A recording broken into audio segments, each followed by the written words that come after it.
तपाईँ साह्रै भाइरल हुनुहुन्छ दाइ ल लतक्क चटपटे पसल पानीपुरी एन्ड चाट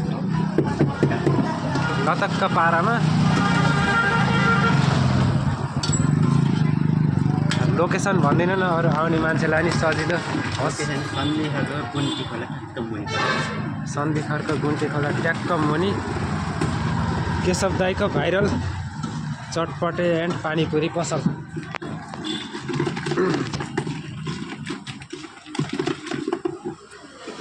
एकदम मिठो पारामा बनाउँदै हुनुहुन्छ लतक्क पारामा लतक्क आलु चाटको ग्रेभी सहित।